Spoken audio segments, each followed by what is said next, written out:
à l'anniversaire de Krishna. Donc, chacun ici présent a déjà vécu plusieurs fêtes. Donc, à chaque année, soit on célèbre l'anniversaire de quelqu'un ou on se fait fêter. Mais avez-vous déjà pensé à l'anniversaire de Dieu? Comment comprendre que Dieu peut avoir un anniversaire? Et quelle serait la splendeur de cet anniversaire? Comme par exemple, il y a des grandes stars qui, pour leurs anniversaires, dépensent des centaines de milliers de dollars pour se faire fêter. Mais imaginez-vous si, en fait, la personne suprême recevrait, en fait, un anniversaire. À quel point ce serait merveilleux. Et c'est ce qui se passe aujourd'hui. Aujourd'hui est Janmashtami. C'est l'anniversaire de Krishna. Et partout dans le monde entier, pas juste en Inde, mais partout dans le monde entier, dans tous les continents, aujourd'hui, des millions de personnes célèbrent l'anniversaire de Krishna. Donc, pourquoi célébrer l'anniversaire de Krishna? C'est ce qu'on va regarder ensemble aujourd'hui. J'aimerais vous partager un verset du Srimad Bhagavatam qui décrit les activités de Krishna. Donc, je vais lire le verset en sanskrit et ensuite, on regardera la traduction et le commentaire ensemble. Yanmatya lila payikam svayoga maya balam darshayata grihitam vishmapanam svasya cha sobagarde param padam bhushana bhushanangam.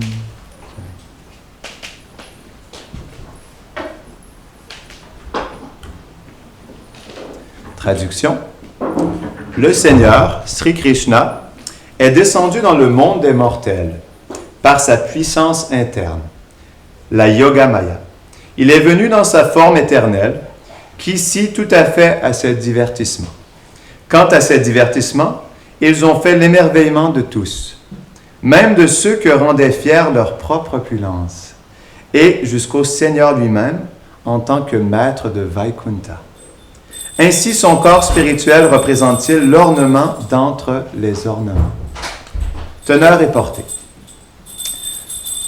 Jai Shri Nitai Vishwambar Ki, Jai Shri Shinanda Yashoda Gopala Ki, Jai Shri Shri Radhanaran Manju Ki, Jai Shri Giri Gaurvardhana Ki, Guru Guranga Ki, Jai Guru Parampara Ki, Jai Shri Prabhupada Ki.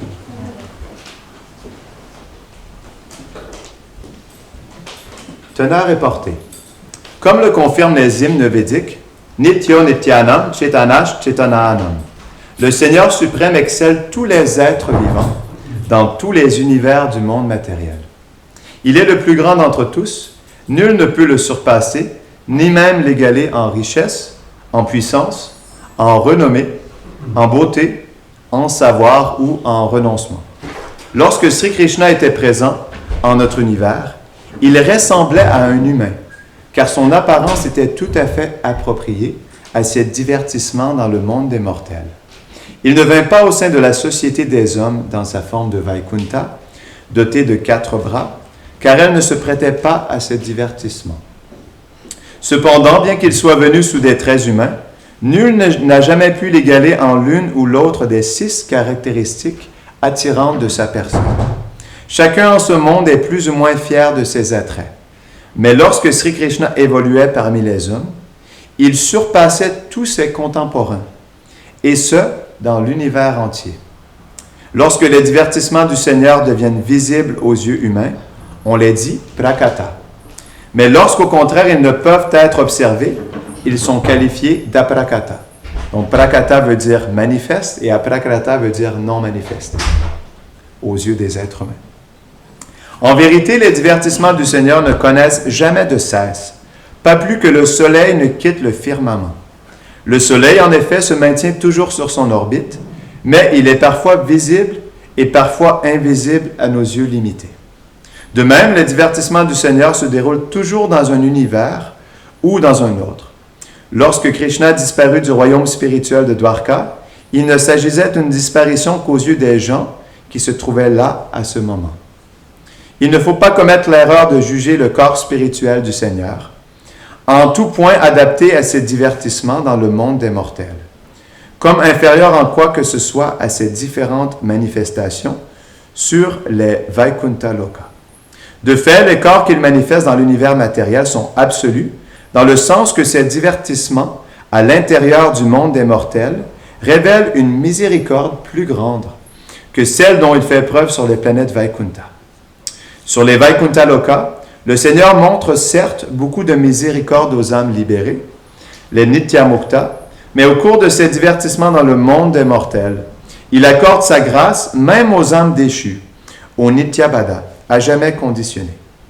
De plus, les 6 séductions dont il se parle dans le monde des mortels par le jeu de sa puissance interne, la Yogamaya, sont rares même sur les Vaikuntha-lokas.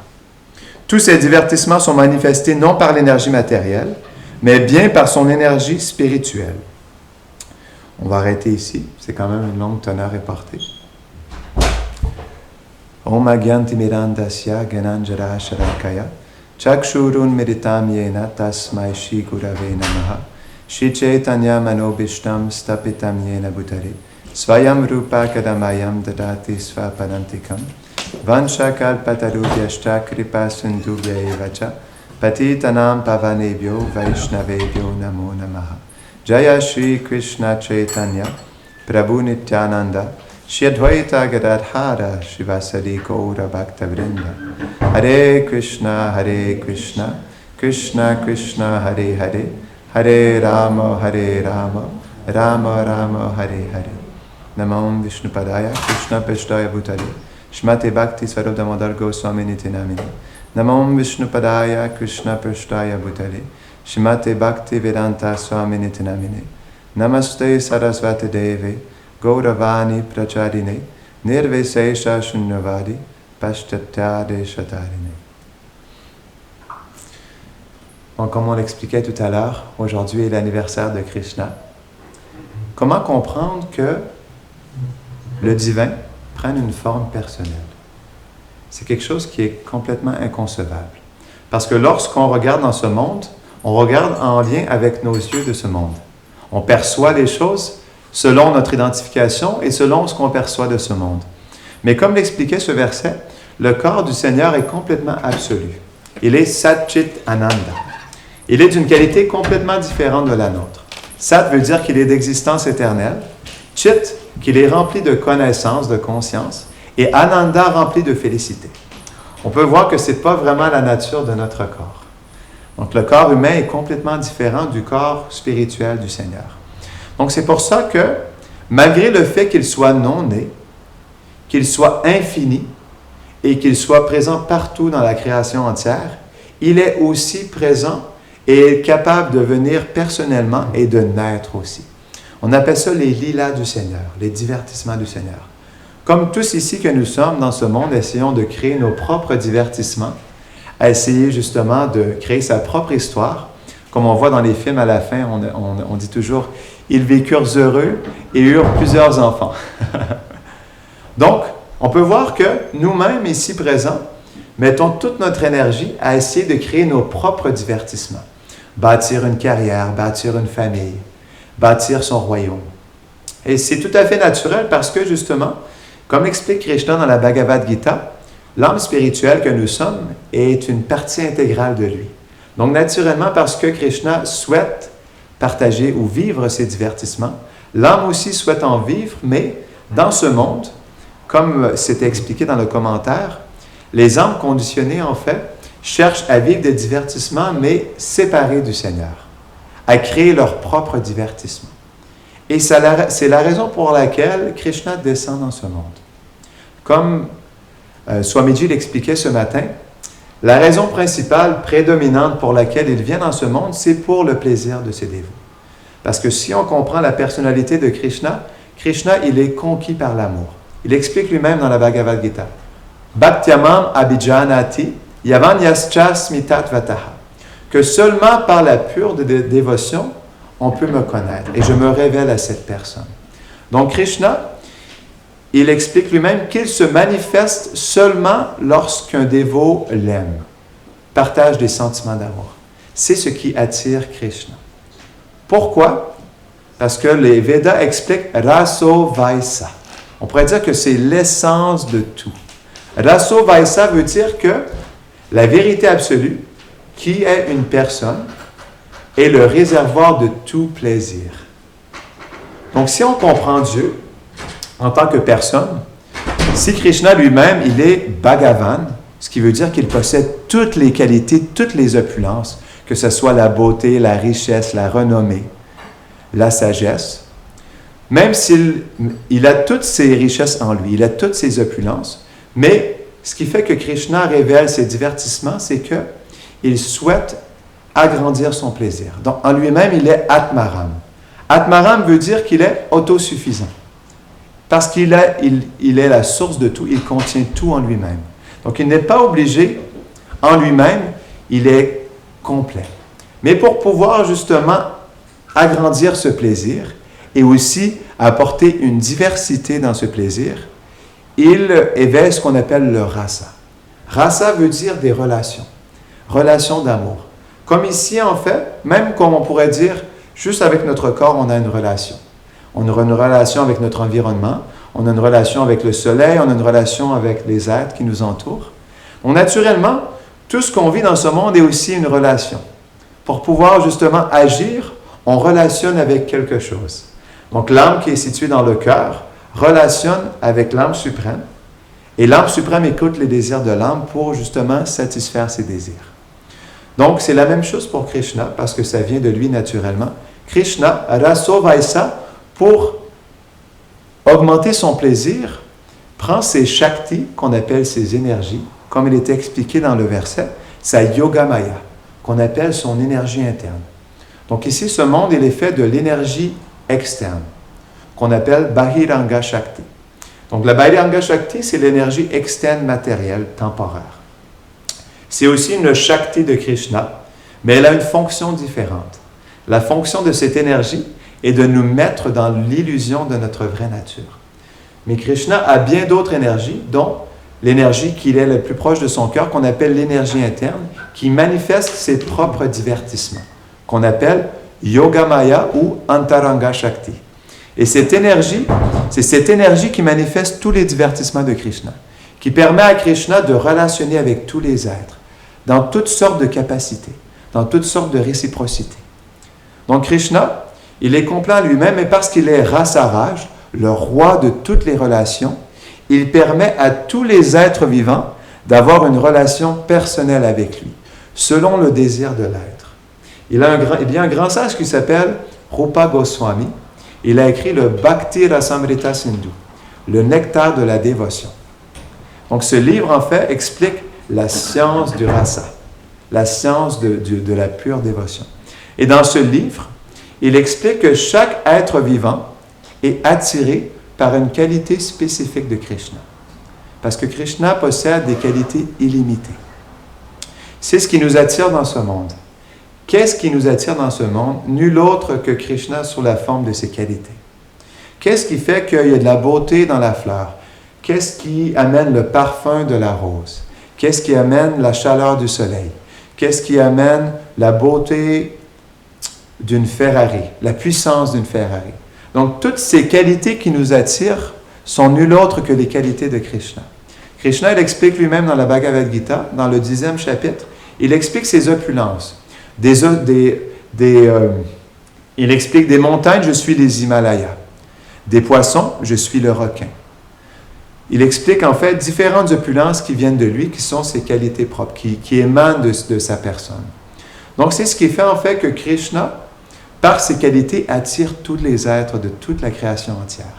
Mais seulement les êtres qui sont conditionnés par son énergie matérielle se croient être l'auteur des actes et ne perçoivent pas que toutes les qualités qui les attirent, qui les attachent tant, sont des qualités même de Krishna. En réalité, la seule chose à laquelle nous sommes attachés, c'est Krishna.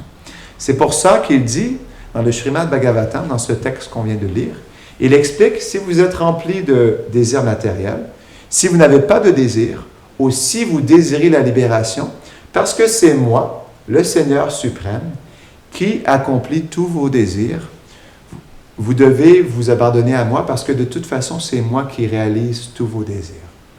Donc, c'est pour ça que ce jour est extrêmement important, parce qu'ici, aujourd'hui, présent, est l'anniversaire de Krishna.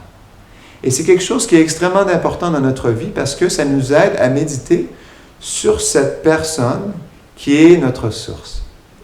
Donc, comme on l'expliquait tout à l'heure, on est attiré par toutes ces choses, mais si on comprend, comme l'explique en fait le Bhagavatam, si on comprend que Krishna, Si vous prenez par exemple toutes les qualités de ce monde, tous les divertissements de ce monde, et vous les mettez dans une forme concentrée qui contient en elle-même toutes les qualités, les divertissements et toutes les activités de ce monde, on appelle ça Krishna. Donc Krishna, il est la forme concentrée de tout ce qui bouge, tout ce qui chante, toutes les couleurs de ce monde. C'est pour ça en fait que la couleur de Krishna, comme on l'a bien vu tout à l'heure lorsque Swamiji a baigné Gopal, on voit que sa couleur est la couleur du nuage sombre. Qu'est-ce qui fait que sa couleur est la couleur du nuage sombre? Donc certains acharyas, grands maîtres, dans notre lignée disciplique, expliquent que le nuage sombre, ça explique en fait pourquoi? Parce que toute la création entière est présente dans le corps de Krishna. Ce qui fait cette couleur en fait profondément sombre. Comme on l'expliquait tout à l'heure, toute la création entière est présente dans son corps. Et ça représente bien aussi sa couleur en fait, du nuage sombre, comme une couleur concentrée qui contient toutes les autres choses. Donc c'est pour ça que c'est essentiel dans ce jour de Janmashtami de méditer sur Krishna, de comprendre en fait pourquoi il est la personne suprême et comment nous sommes connectés à lui.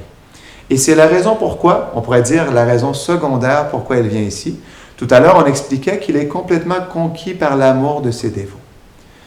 Pourquoi? Parce que justement, Krishna, il ne vit que pour l'amour. On expliquait tout à l'heure que raso vaisa. Donc le rasa, pourquoi il y a du rasa? Pourquoi il y a des échanges entre les êtres? Donc on expliquait qu'il y a une relation, une réciprocité entre tous les êtres.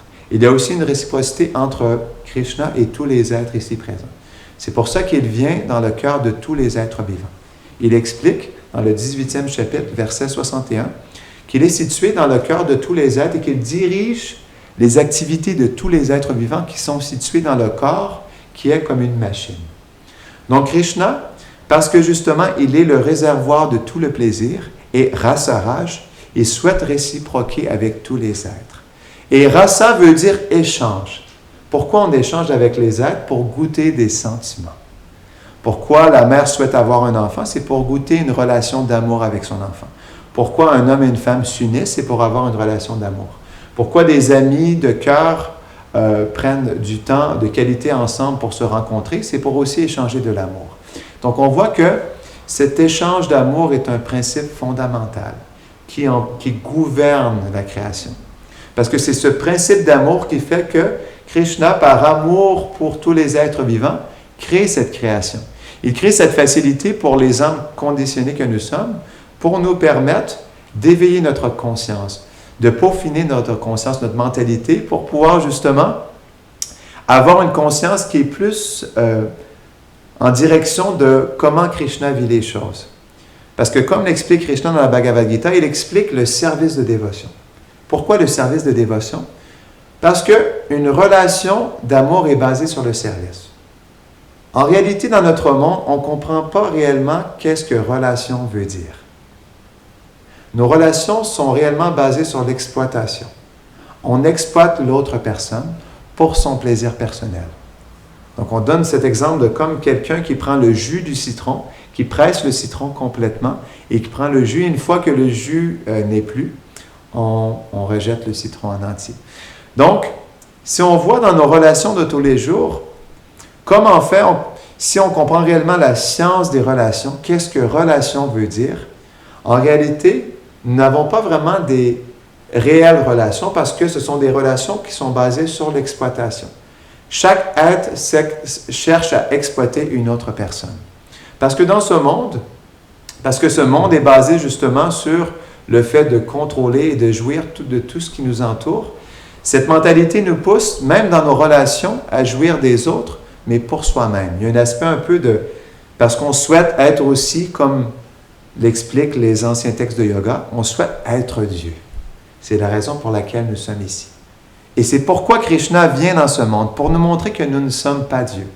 Parce que ces divertissements sont tellement extraordinaires, merveilleux, qu'il nous montre par sa personne, par ses qualités, par ses sentiments, par les échanges d'amour qu'il a avec ses associés éternels dans son monde transcendantal, qu'il manifeste ici sur Terre.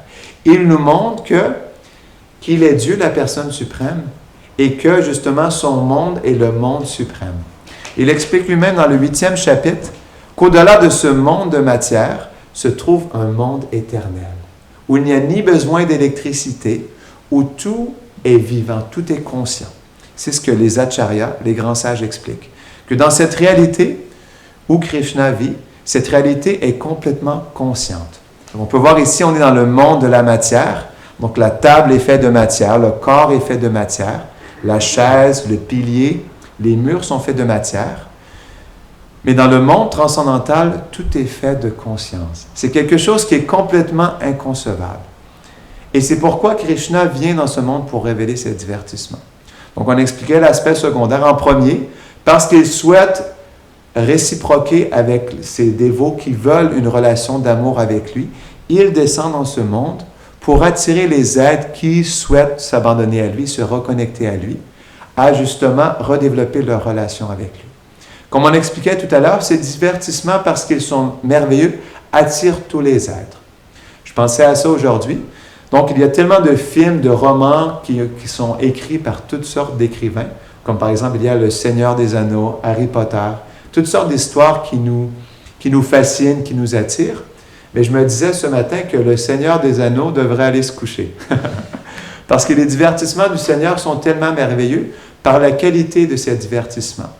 Par à quel point ils sont merveilleux, par la beauté que Krishna manifeste dans ses divertissements, par les qualités qu'il manifeste dans ses activités et par la douceur de ses relations avec ses associés. Lorsqu'on lit davantage ces divertissements, ils sont tellement merveilleux qu'ils purifient le cœur. Et c'est pourquoi l'écoute est tellement importante. Un jour, j'étais à Vrindavan, qui est situé sur cette terre. Donc, Krishna vient aussi sur cette terre où il manifeste son monde transcendantal, qui est situé en Inde. Donc, il y a une portion de l'Inde près de New Delhi où Krishna manifeste son monde spirituel qu'on appelle Vrindavan. Et à cet endroit, j'étais à Vrindavan qui est présent sur cette terre.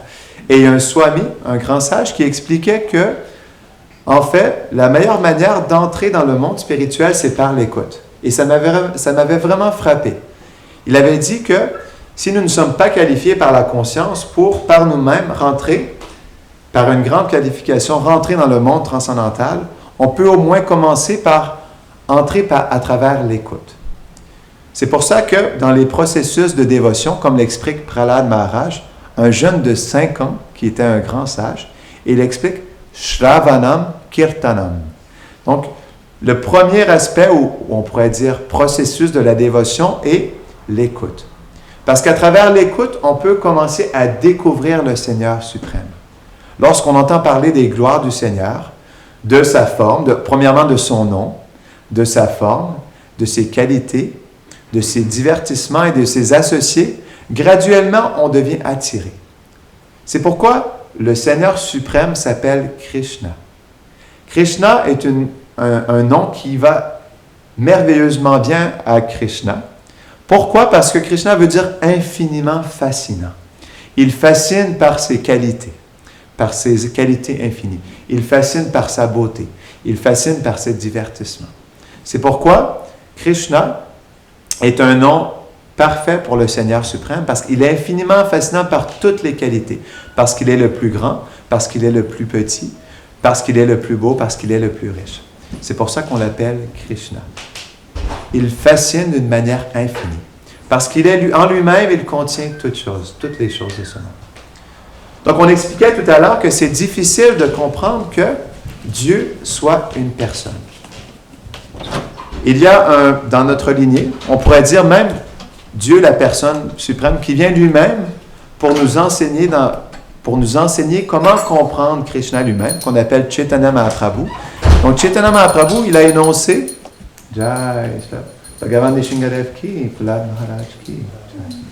donc Chaitanya Mahaprabhu, il a annoncé ce principe de Achintya Beda Beda Tattva, que Dieu, il est à la fois un et différent de toute sa création. Donc Dieu, il est à la fois présent, on pourrait dire omniprésent en tant qu'une énergie spirituelle. Donc on pourrait dire la conscience universelle. Il est conscient, il est la conscience suprême, il est l'énergie universelle.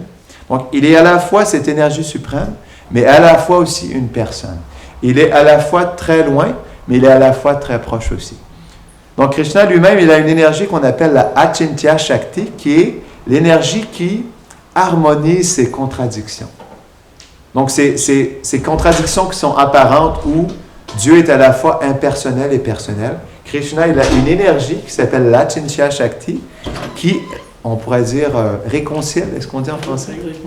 Qui réconcilie, en fait, ces contradictions complètement opposées. Donc, c'est pour ça, la philosophie de Chaitanya Mahaprabhu, elle est parfaite parce qu'elle réconcilie toutes ces contradictions. Réconcilie. Elle réconcilie, merci. Parce qu'en anglais, on dit reconcile. Donc, elle réconcilie toutes ces contradictions. C'est pourquoi, en fait, on ne peut pas enlever de la vérité absolue le fait qu'il soit une personne. Et comment on pourrait se dire, OK, peut-être que quelqu'un un jour est venu, il y a 5000 ans, et a dit, c'est moi la personne suprême. Mais comment en fait apprécier le fait authentique que Krishna soit la personne suprême? C'est que lui-même est descendu il y a 5000 ans. Il a lui-même, dans son enseignement, la Bhagavad Gita, énoncé qu'il était lui-même le Seigneur suprême. Mais aussi, à travers les millénaires, on pourrait dire, à travers même des milliers et des milliers d'années, d'innombrables sages, yogis, rois, grands maîtres spirituels, acharyas, ont eux-mêmes, à travers la méditation, eu une expérience directe de Krishna, ont pu, à travers cette expérience directe de Krishna, partager ses qualités, ses divertissements et ses associés, ou même des personnes qui étaient en contact direct avec Krishna, qui sont du monde spirituel et qui sont descendus de ce monde spirituel pour partager les gloires de Krishna. Parce qu'eux-mêmes vivaient dans une relation personnelle avec Krishna. À travers cette expérience qu'ils ont eux-mêmes directement, ont pu partager leur expérience personnelle. Comme quelqu'un qui a rencontré Obama ou Trump et qui a passé une semaine avec lui, qui a eu une passe VIP pour aller passer une semaine avec Trump sur son yacht, sur l'océan Pacifique, à passer du temps avec Trump et discuter avec lui et à découvrir sa personnalité. La même chose est présente dans des âmes réalisées qu'on appelle des Nityamukta, qui ont eu une relation personnelle avec Krishna et qui sont descendus pour leur partager cette expérience.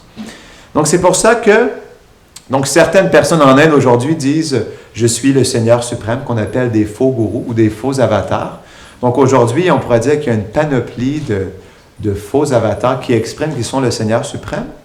Mais comme l'expliquait Srila Prabhupada, qui est un grand maître spirituel qui est très proche de nous, donc il explique que comment est-ce que quelqu'un qui a l'air d'une grenouille peut dire qu'il est le Seigneur suprême.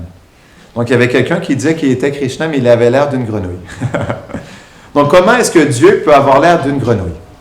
Si Dieu est la personne qui est la plus belle, non, la plus riche, celle qui a toutes les qualités, mais à l'infini. Comment quelqu'un qui a l'air d'une grenouille ou un crapaud et qui croise comme un crapaud peut dire qu'il est la personne suprême? Donc, c'est absolument absurde. Donc, c'est pour ça, pour que quelqu'un soit la personne suprême, il doit être Bhagavan, comme on expliquait tout à l'heure. Il doit avoir toutes les qualités, mais à l'infini. Donc, essayer de trouver quelqu'un dans ce monde qui a les qualités à l'infini, c'est Dieu, la personne suprême. Et, on pourrait dire malheureusement ou heureusement, la personne qui a toutes ces qualités n'est nul autre que Krishna. Et c'est ce que, comme on expliquait tout à l'heure, c'est ce que des millions, on pourrait dire des millions de sages, à travers les millénaires, ont décrit dans des milliers et des milliers de textes. Il s'agit juste de les lire. Brahma, Shiva, tous les grands dévas.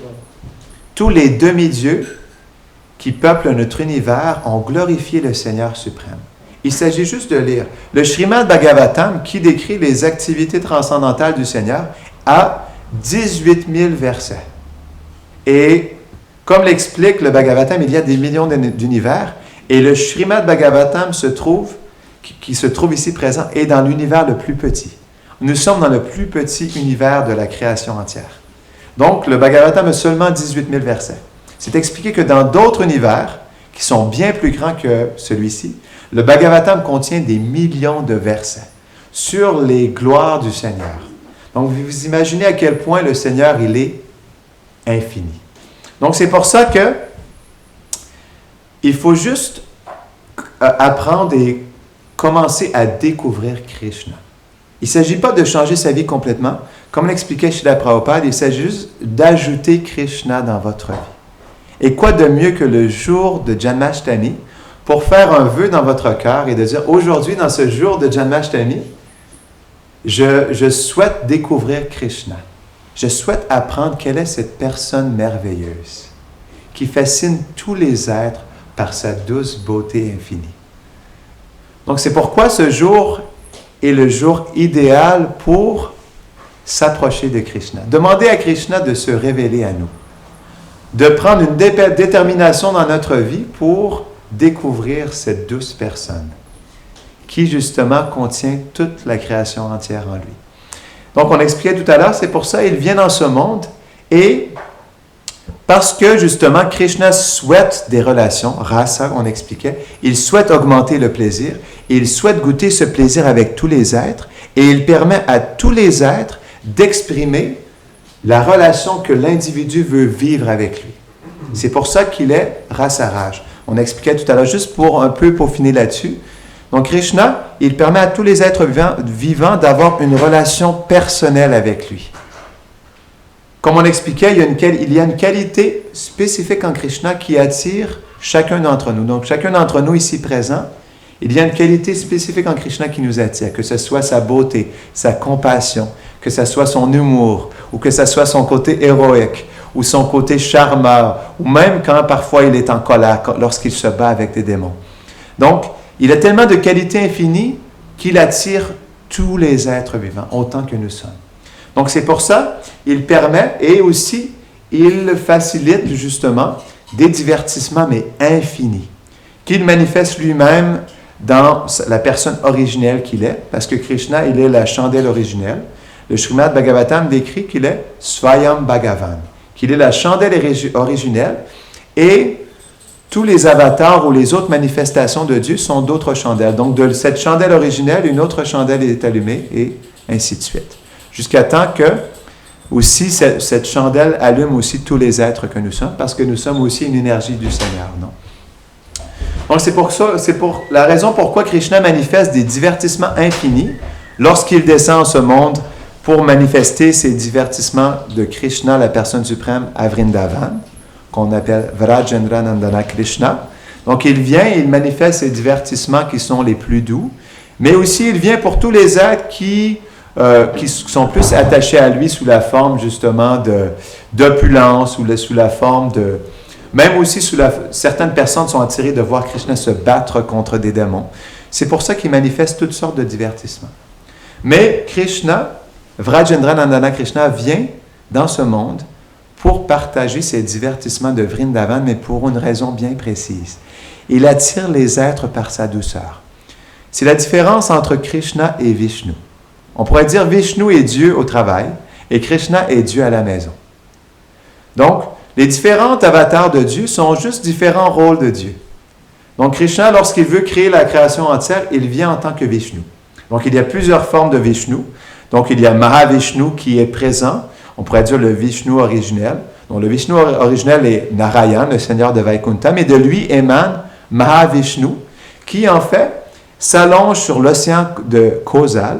Cet océan, en fait, est un océan immense entre le monde matériel et le monde spirituel, qui contient tous les univers. Donc, chaque univers est comme on pourrait dire, en forme d'œuf, comme une bulle qui flotte sur l'océan causal. Et Mahavishnu, lorsqu'il inspire, tous les univers viennent en lui, et lorsqu'il expire, tous les univers se manifestent. Donc, Vishnu est Dieu au travail. Comme par exemple, Trump, lorsqu'il est à la Maison-Blanche, les personnes, lorsqu'ils vont voir Trump à la Maison-Blanche, respectent Trump avec, on dit vénération, non, avec respect, avec grand respect et vénération. Donc, il y a une humeur qui est particulière. Lorsqu'on va voir Trump à la Maison-Blanche, naturellement, on n'ira pas lui serrer la main ou mettre sa main autour de son bras ou faire des blagues avec lui, parce que l'ambiance n'est pas là pour ça. Mais si, par exemple, on voit l'enfant qui attend son père Trump à la maison, lorsque Trump revient à sa maison, naturellement, l'enfant, parce qu'il voit son père, il va embarquer sur ses épaules, et comme un avion, il va demander à son père de le faire voler alentour du terrain. Donc, c'est pour ça que Krishna, il est Dieu à la maison. Il y avait un documentaire qui avait été fait sur Vrindavan.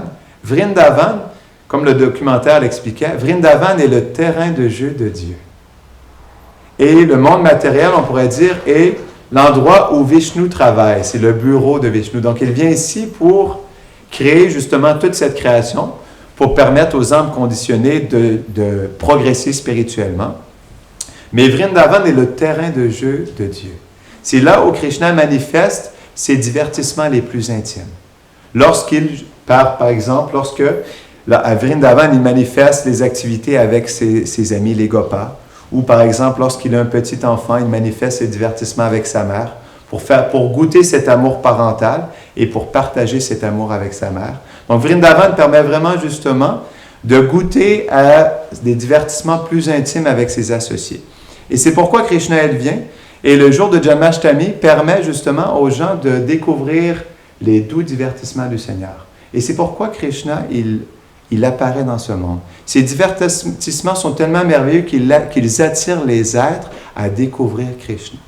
Donc, je vais vous partager une petite histoire pour comprendre un peu la manière dont Krishna est apparu dans ce monde. J'ai fait une recherche dans un livre qui s'appelle le Gopal Champu. Ce qui est intéressant dans les divertissements du Seigneur, c'est qu'ils sont tellement illimités et Krishna manifeste ses divertissements de toutes sortes de manières. Et on peut les voir de plein d'angles de vision. En anglais, on dit « behind the scene », derrière la scène, non? Donc, quand quelqu'un fait un film, à la fin du film, on peut toujours voir comment le film a été fait. En anglais, on dit « behind the scene ».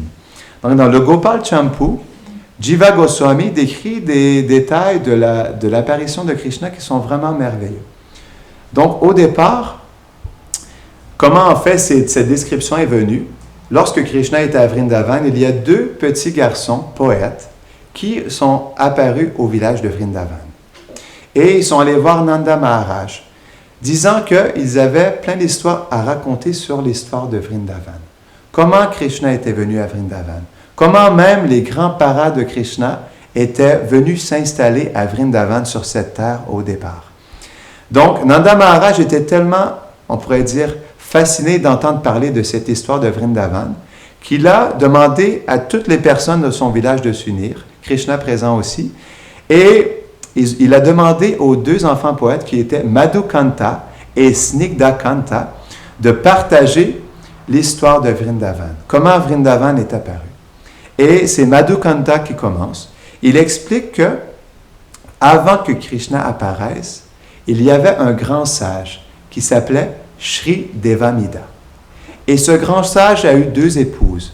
Une épouse qui était une kshatriya ou une reine, et une épouse qui était une vaishya, ou on pourrait dire plus une femme, une fille de commerçant ou d'homme d'affaires. Donc, Shri Devamida a eu deux filles, et chaque fille a eu un enfant. Donc, Shri Devamida a eu deux femmes, excusez-moi, et une des femmes a eu un enfant qui s'appelait Sura.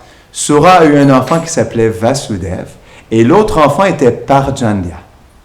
Parjanya, en fait, était le fils d'une dame qui a été mariée à ce brahmana Devamida, et en fait, c'est comme ça que la lignée des Gopas est venue. On appelle ça Ambasta. Ambasta, ça a été un brahmana qui a reçu justement cette fille pour pouvoir lui faire un sacrifice. Donc, parfois dans l'histoire védique, les brahmanas qui sont des prêtres, lorsqu'ils font des sacrifices pour des jeunes filles, parfois ils les acceptent comme épouses.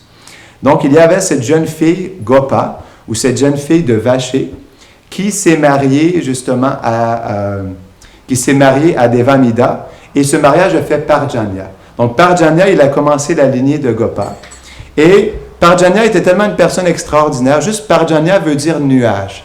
Il est un nuage, en fait, qui déverse sur la terre entière une pluie de bon augure. Donc, Parjanya avait tellement de bonnes qualités qu'il attirait plein d'êtres à lui. Il y avait des milliers de brahmanas, de grands prêtres, qui ont voulu prendre refuge de Parjanya. Il y a aussi des milliers de gopas ou de vachés qui sont venus pour prendre refuge de lui aussi. Donc, Parjanya, avec tous les milliers de brahmanas et de gopas, est allé s'installer dans la forêt de Bandiravan, qui est tout près de Nandeshvar. Donc, il a commencé à installer son clan là-bas. Et c'est expliqué à un moment donné qu'il souhaitait avoir un enfant spécial. Il souhaitait justement avoir un enfant qui allait être, on explique la marque de Tilak. C'est ce que Jiva Goswami explique. La marque de Tilak qui veut dire en fait qui est le joyau en fait de son clan. Donc, il priait de cette manière au Seigneur Vishnu. Et le Seigneur Vishnu est venu en prière et lui a dit, il lui a révélé que tu auras un fils, tu auras plusieurs fils, tu auras 5 fils, et ton fils le plus cher sera le 3e de tes fils, le fils du milieu, il s'appellera Nanda. Et il sera le joyau de tes enfants. Donc, naturellement, Parjanya, avec on pourrait dire, la bénédiction de Vishnu, a eu 5 enfants qui commençaient ou terminaient tous par Nanda. Nanda veut dire joie. Donc, Parjanya a tous appelé ses enfants Nanda, et comme l'explique Jiva Goswami, il explique que nul autre que Parjanya était parfait justement pour décrire cette joie Nanda, parce qu'il a nommé tous ses fils Nanda, comme Nandana, Sananda ou Nanda, qui fut le père de Krishna. Et par justement les qualités de ses fils, il permettait justement au monde entier de découvrir qu'est-ce que Nanda veut dire, qu'est-ce que cette joie veut dire réellement. Donc, de ses 5 fils, il y avait Nanda. Il y avait aussi un autre Gopa qui s'appelle Sumukha, qui avait une fille qui s'appelle Yashoda. Donc, Sumukha, il était le père de Yashoda, et il avait une fille qui était remplie de qualités douces et merveilleuses. Et il était tellement attiré par les qualités de Nanda qu'il voulut justement lui offrir Yashoda, sa fille adorée. Donc, il y eut un mariage, et Nanda Maharaj se maria à Mère Yashoda, Yashoda Mata. Et justement, de ce mariage, il se passait plusieurs années et le clan, on pourrait dire les habitants de Nandeshwar commençaient à s'inquiéter parce que même après plusieurs années, ils n'avaient toujours pas d'enfants. Donc, les proches de Nanda Maharaj et Yashoda Maya avaient essayé tant bien que mal de faire toutes sortes de sacrifices pour essayer d'attirer des bénédictions pour qu'un enfant apparaisse dans le sein de Mère Yashoda, mais en vain. Rien ne se passait. Et en toute confidence, Nanda Maharaj commençait à discuter à sa douce épouse, Mère Yashoda, et lui partageait cette confidence qu'il se sentait inquiet, que rien ne se passait, et que justement, qu'il n'arrivait pas à avoir des enfants. Donc, ils décidèrent ensemble d'essayer de plaire le Seigneur Vishnu. Et Yashoda Mata vint avec cette idée de faire un vœu de Dvadashi, ou de suivre le vœu d'Ekadashi, qui est de jeûner 2 semaines, à tous les 2 semaines de jeûner complètement d'eau. Et ils décidèrent de faire ce jeûne pendant 1 an. Donc, ils firent ce jeûne pendant 1 an pour le plaisir du Seigneur Vishnu. Et même après 1 an, rien ne s'était passé. Et soudainement, il y a une dame âgée qui est apparue et qui est venue voir les villageois. Et elle a dit aux villageois que je m'appelle Purnamasi. Je suis une astrologue renommée et je sais lire le futur. Je suis venue ici pour vous partager qu'est-ce qui se passera dans votre village ici. Et elle a rencontré Nanda Maharaj et Yashoda Maya et leur a dit, ne vous inquiétez guère. Un joyau tel un saphir prendra naissance dans le sein de Mère Yashoda. Soyez patients, cela viendra.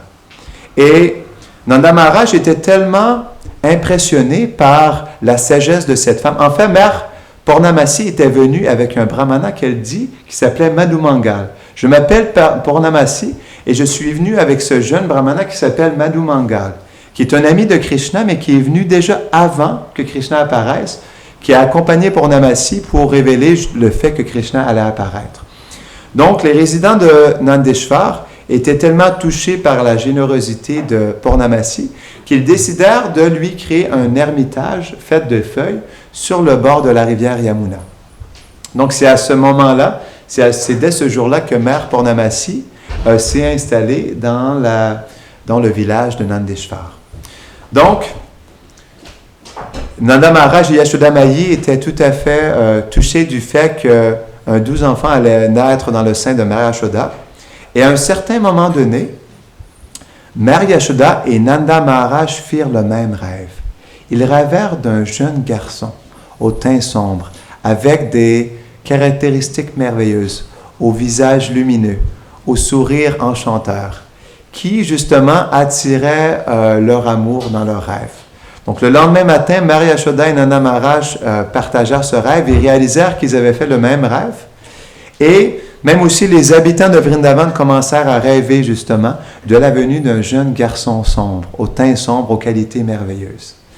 Et À un moment donné, Purnamasi révéla au village entier que ce jeune garçon au teint sombre allait arriver très prochainement. Et on expliquait tout à l'heure que les divertissements du Seigneur sont uniques en soi, dans le sens où ils sont complètement transcendantaux. Je me rappelle quand j'avais 9 ans, j'avais un cours de biologie à l'école et on nous avait fait regarder une vidéo d'une femme qui accouche. Et je dois vous avouer que c'était vraiment traumatisant. C'était tellement traumatisant que j'ai manqué perdre connaissance. Imaginez-vous, on voyait absolument tout. C'était en direct sur la caméra, 1h30 d'accouchement en direct. Je ne sais pas pourquoi notre professeur nous a montré ça, mais j'avais vraiment mal au cœur après l'avoir écouté. Et je réalisais, même lorsque j'avais 8-9 ans, à quel point prendre naissance était dégoûtant. À quel point c'est quelque chose, on pourrait dire, c'est quelque chose de spécial, mais si on regarde qu'est-ce que c'est, l'enfant, il est rempli de mucus, de sang et de toutes sortes de liquides. Et l'enfant souffre aussi, la mère souffre énormément. Mais la naissance du Seigneur est complètement différente. Donc le Seigneur, parce qu'il est transcendantal, lorsqu'il descend dans ce monde, il n'a pas besoin de venir, on pourrait dire, à travers la conception matérielle, dans le sens où à travers la semence qui vient dans l'utérus. Donc c'est quelque chose de complètement différent. Donc, le Gopal Champu ou le Srimad Bhagavatam explique comment Krishna est apparu. Krishna, en premier, s'est manifesté dans le cœur de Nanda Maharaj, qui ensuite s'est transféré dans le cœur de Mère Yashoda et ensuite est allé dans le sein de Mère Yashoda. Mais il faut comprendre que dans le sein, ça ne veut pas dire que comme le bébé qui, dans ce monde, vient dans l'utérus et qui, graduellement, justement, reste coincé, comme l'explique le Bhagavatam, coincé entre les organes de la mère, a essayé justement d'attendre patiemment le jour où il pourra sortir du sein de sa mère. En fait, lorsque Krishna vient dans ce monde et qu'il prend naissance, il n'a pas besoin de passer à travers les mêmes choses que nous. Parce que justement, ces divertissements sont transcendantaux. Ils ne sont pas de la même nature que ce qu'on vit ici. Donc, ce monde de matière est d'une, on pourrait dire, qualité et nature différente. Donc, lorsqu'il vient, comme Swamiji l'expliquait ce matin, donc le ventre de Mère Yashoda a commencé à grossir. Et Krishna, situé dans le cœur, ou aussi on pourrait dire dans le ventre de Mère Yashoda, attendait patiemment le jour où il pourrait justement naître. Et comme l'explique Krishna lui-même, il descend dans ce monde, mais accompagné de tous ses associés. Et aussi même de son royaume. C'est ce qui fait que cette terre est spéciale.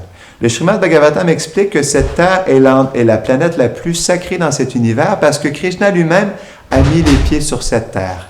Il a amené Vrindavan. Et c'est ce qui fait que les divertissements qui sont décrits dans le Bhagavatam sont vraiment merveilleux parce que ces divertissements ont été décrits, ont été manifestés ici. Donc il y a 5000 ans, Krishna est venu lui-même personnellement et il vient une fois à chaque jour de Brahma. Donc, un jour de Brahma veut dire des millions et des millions et des millions et des millions d'années. Et Krishna vient une fois par millions d'années. Donc, il y a 5000 ans, Krishna est venu juste à la fin du Dvapara Yuga. Il est venu et lui-même, personnellement, dans sa forme originelle transcendantale, accompagné de tous ses associés et même de Vrindavandam, qui est Goloka Vrindavan, qui est sa demeure éternelle. Il a fait manifester sa demeure éternelle ici sur cette terre, pour permettre aux êtres vivants d'entendre, ou même ceux qui étaient présents il y a 5000 ans, de voir personnellement et d'entendre encore aujourd'hui. C'est ce qui fait que nous sommes tellement fortunés de pouvoir entendre les divertissements de Krishna. Parce que ce qui se passe dans le monde transcendantal, parce que Krishna vient par sa miséricorde, il descend et il partage les mêmes divertissements qu'il vit là-bas, il les partage ici. Mais il y a quelque chose qui est vraiment spécial dans les divertissements qu'il fait à Boma Vrindavan. Boma veut dire c'est Vrindavan, mais qui se manifeste sur cette terre. C'est que Krishna partage ces mêmes divertissements doux et merveilleux, mais avec l'énergie, on pourrait dire, pas le voile, mais la scène de l'énergie matérielle en arrière-plan. Ce qui veut dire qu'il vient, mais avec la notion du temps. Dans le sens où lorsque Krishna vient, donc on comprend que Krishna, dans sa forme originelle, a 15 ans et quelques mois. Donc, c'est son âge originel éternel. Il ne vieillit pas, il n'est pas plus jeune. Mais on pourrait dire l'aspect unique des divertissements qu'il fait ici sur cette terre, c'est que pour justement attirer les êtres et que ces divertissements soient humains et crédibles, il manifeste aussi une notion de temps, où il apparaît comme un jeune enfant, un jeune nourrisson, un nouveau-né, et graduellement, comme il partage dans ses divertissements, il grandit graduellement. Donc, il vit après 3 mois. Donc, il explique aussi, les grands sages, que son corps se transforme. Comme un petit nourrisson aussi, des poils commencent à apparaître sur son nombril. Donc, ses mains toutes potelées deviennent un peu moins potelées. Graduellement, son corps grandit, jusqu'à temps qu'il atteigne son âge éternel. C'est ce qui fait que lorsque Krishna quitte Vrindavan pour aller dans ses divertissements à l'extérieur de Vrindavan, où il va à Mathura pour libérer Devaki et Vasudeva, où il va combattre les démons, comme le roi Kamsa, il reste avec son âge éternel. Malgré le fait que Krishna est resté sur cette terre 125 ans, il n'a jamais vieilli plus que son âge éternel qui est de 15 ans et quelques mois. Donc, il a grandi de 0 jusqu'à 15 ans et quelques mois. Et c'est ce qui est vraiment merveilleux, comme par exemple dans le Srimad Bhagavatam ou le livre de Krishna que Srila Prabhupada a écrit, il décrit justement les divertissements de Krishna de sa naissance jusqu'à ses divertissements où il était plus d'un âge on pourrait dire, de jeune adulte, ou on pourrait dire à l'épanouissement de son adolescence, à la fleur de son adolescence. Donc Krishna, justement, à travers ses divertissements, attire, juste, comme on expliquait tout à l'heure, juste des êtres qui sont plus attirés par différentes relations. C'est ce qui fait que ces divertissements, parce qu'ils manifestent toutes sortes de sentiments et toutes sortes de relations, attirent tous les êtres. Pourquoi? Parce que justement, même quand Krishna est venu combattre Kamsa dans l'arène, c'est expliqué dans le Bhagavatam que lorsqu'il est rentré dans l'arène, il y avait des femmes, il y avait des aînés, il y avait des ennemis de Krishna, et simultanément, tous les êtres voyaient Krishna d'une manière différente. Les lutteurs qui étaient présents pour se battre avec Krishna ont vu la mort personnifiée.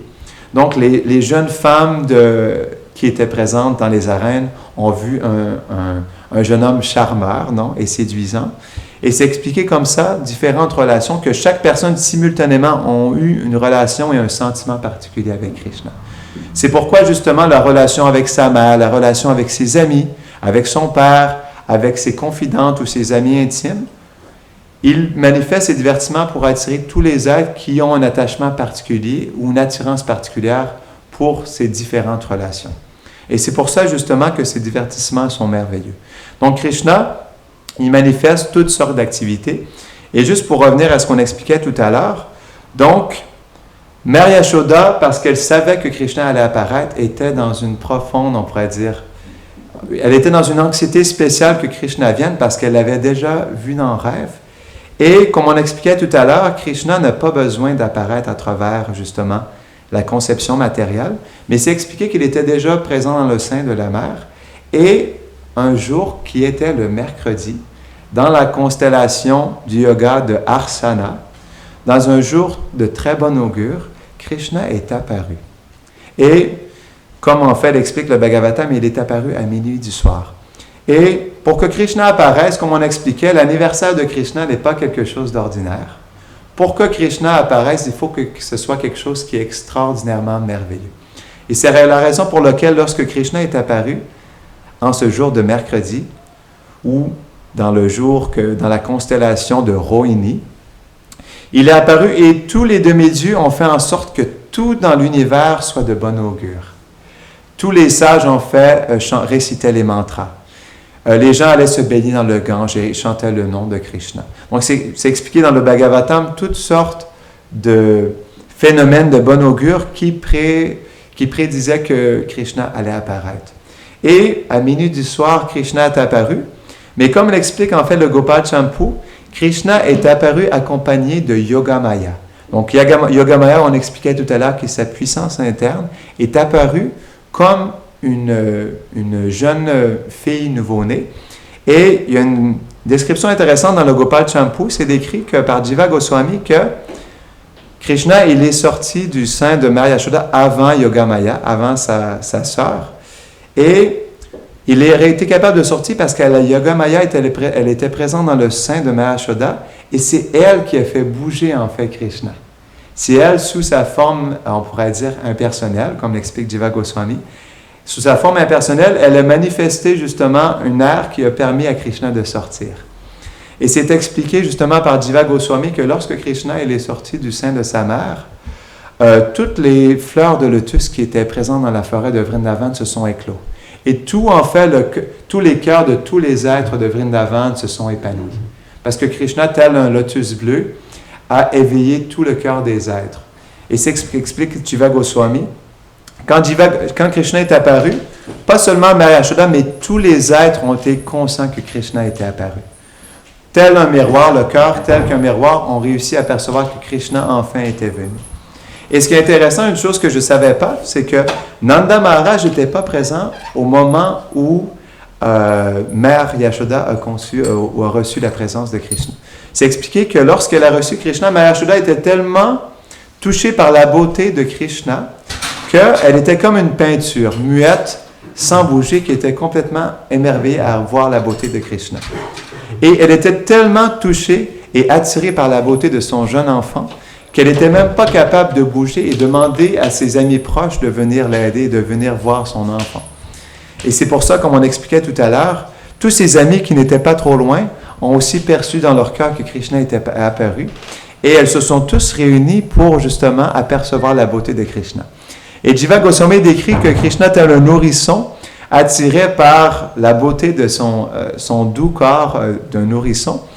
Et il explique que Krishna, avec ses petites mains, prenait ses cheveux bouclés et caressait ses cheveux ou jouait avec ses cheveux bouclés. Et tous les jeunes mères présentes avec Mary Yashoda étaient complètement touchées et émerveillées de voir ces nouveaux gestes de Krishna. Et Jiva Goswami explique aussi qu'il prenait son poing et justement avec ses douces petites mains potelées, jouait avec son poing comme ça, regardait son poing, parfois fermait et ouvrait ses yeux. Et toutes les jeunes mères présentes avec Mary Yashoda étaient complètement émerveillées de voir la douce beauté de Krishna. Et c'est à ce moment-là qu'une dame aînée, une gopi qu'on appelle, une vachère aînée, a été envoyée comme messagère pour aller partager la bonne nouvelle à Nanda Maharaj. Et c'est expliqué que lorsque Nanda Maharaj aussi, lorsqu'il a entendu la bonne nouvelle, il a été tellement pris d'une profonde extase qu'il a été complètement pétrifié sur le champ. Et ça a pris un instant avant qu'il reprenne ses esprits. Et tous les vachés étaient tellement émerveillés de voir que Krishna qui était finalement apparu. Et c'est expliqué que même lorsque Krishna pleurait, les Jiva Goswami révèlent que même ses pleurs étaient comme le son Om. Chacune de ses pleurs était comme la vibration transcendantale Om. Donc les divertissements du Seigneur sont tellement merveilleux que, justement, il émerveille par toute la qualité de juste le fait de naître et de montrer sa présence à tous les êtres. Donc, il y a plein de détails que Jiva Goswami explique, que lors, justement, de l'apparition de Krishna, pour célébrer l'apparition de Krishna, Nanda Maharaj a donné en charité à tous les brahmanas. Il y a des milliers, il explique, des milliers et des milliers de brahmanas, de grands prêtres, sont venus pour chanter des mantras, pour bénir le jeune enfant, et aussi avec toutes sortes d'objets sacrés, toucher le corps du petit nourrisson, pour justement lui apporter la bonne augure et la bonne fortune. Et c'est expliqué aussi que plein aussi de femmes saintes sont venues pour offrir l'arti ou des offrandes de fleurs et d'encens et de lampes à Nanda Maharaj. Donc Jiva Goswami explique toutes sortes de détails vraiment fascinants qui décrivent à quel point Krishna nous fascine par ses doux divertissements. Donc je vois qu'il est déjà presque 7h30, on va arrêter bientôt. Est-ce que tu voulais partager quelque chose, Swamiji, avant qu'on termine? Ou, Non, j'ai déjà fait une question. D'accord. Donc, je voulais juste terminer avec ça, mais juste pour qu'on puisse méditer davantage sur Krishna dans ce jour de Janmashtami. Et Janmashtami est vraiment spécial parce que c'est le jour d'anniversaire de Krishna. C'est une journée qui est vraiment d'extrême bonne augure. Et c'est une journée où on peut faire beaucoup d'avancements spirituels. Et comme on a expliqué en début de classe, si nous avons le désir dans notre cœur d'amener Krishna dans notre cœur, on peut prier justement, s'il te plaît Krishna, viens t'installer dans le fond de mon cœur. Laisse-moi te découvrir, laisse-moi s'il te plaît te servir. J'aimerais tant découvrir tes douces qualités et développer une relation avec toi. Donc c'est une journée vraiment merveilleuse pour justement affirmer notre détermination à découvrir Krishna et développer une relation avec lui. Donc on va terminer ici. Jai Shri Krishna Janmashtami ki!